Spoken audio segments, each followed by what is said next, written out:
सदगुरु की साजी नवाजी। गुरु प्यारी सात संगत जी, बड़े ही प्रेम और सत्कार से बोलिए दंडंकार जी। प्यारी सात संगत जी, आज का टॉपिक है तप और त्याग। इस संसार में कोई भी इंसान अगर महान बना है तो तप त्याग के कारण।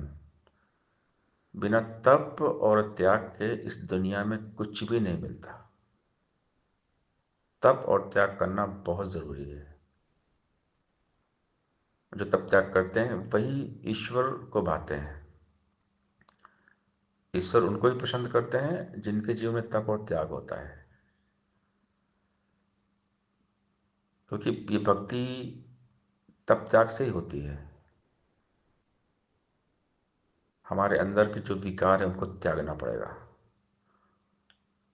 खुद को तपाना पड़ेगा। ज्ञान की जो आग हमें, जो भट्टी मिली है ना, इसमें तपाना पड़ेगा। ज्ञान की अग्नि है, आग है, तो ज्ञान की भट्टी में तपना पड़ेगा।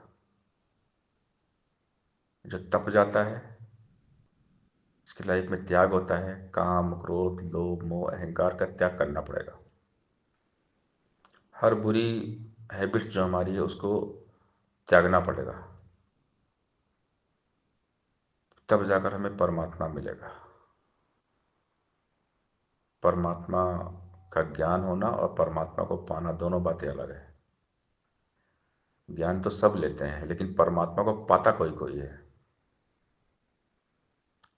केवल ज्ञान लेने से बात न बनती भाई है। बिना कर्म के जिंदगी नहीं संवरने वाली है। ज्ञान कर्म में ढल जाए तो जीवन का श्रृंगार बने।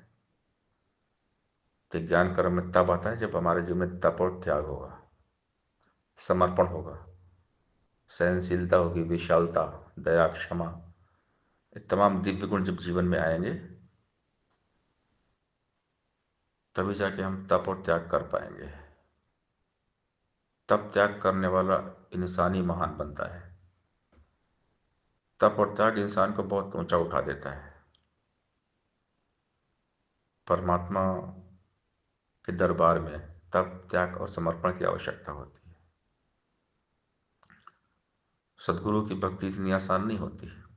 गुरु भक्ति बहुत कठिन है। गुरु की भक्ति में सबसे पहले खुद को समर्पण करना पड़ता है। सदगुरु के चरणों में सदगुरु के हवाले होना पड़ता है और निरंतर तप त्याग की आवश्यकता पड़ती है। खुद को मिटाना पड़ता है, खोना होता है इस निरंकार में। तो भक्ति कोई विरला ही करता है। कामी, क्रोधी, लालची, इनसे भक्ति न होए। भक्ति करे कोई शूरमा, जाति बड़ा कुल खोए। दुनिया में भीड़ तो बहुत है भक्तों की, लेकिन उस भीड़ में भक्त कोई गिने चुने नहीं होते। कुछ गिने चुने चुनिंदा भक्त होते हैं, विरले भक्त होते हैं। भीड़ और ये भेड़ चाल भक्ति नहीं है। जो भीड़ और भेड़ चाल से बाहर आ गया वही भक्त होता है। भक्त कभी भीड़ में नहीं फंसता। भक्त कभी भेड़ चाल में नहीं चलता। भक्त होता है चेतन।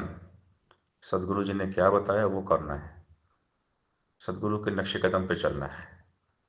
सदगुरु जी ने निरंकार का दीदार कराया, प्रभु के दर्शन कराया, तो प्रभु में मिलना है। परमात्मा का साक्षात्कार होने के बाद परमात्मा हो जाना है, परमात्मा में समा जाना है, ये निरंकार हो जाना है। तो इसके लिए तप त्याग करना पड़ेगा। बिना तप और त्याग के परमात्मा नहीं मिलते। हाँ, ज्ञान हो गया है, ज्ञान तो सबको मिलते ही है। हम ज्ञान कक्ष में जाएंगे, बैठ जाएंगे तो प्रचारक महात्मा जो ज्ञान प्रचारक हमें ज्ञान दे देंगे, ठीक है।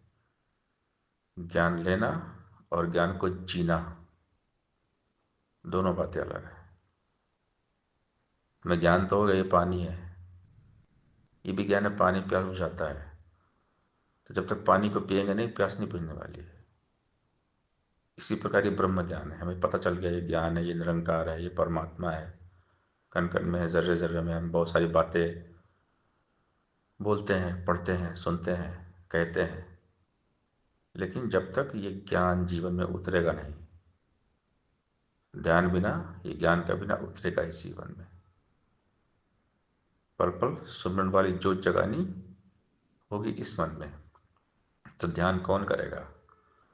ध्यान वही करेगा जिसके जीवन में तप और त्याग होगा, समर्पण होगा, वही ध्यान करेगा। ध्यानी ज्ञानी ऋषि मुनि तपी तपीश्वर बनना इतना आसान नहीं है। ब्रह्म ज्ञान को जीना बहुत कठिन है। ब्रह्म ज्ञान को पाकर ब्रह्मज्ञानी संत बन जाना, ब्रह्मलीन होना, प्रभु में लीन होना बहुत कठिन है। और ये पॉसिबल है तप त्याग समर्पण से।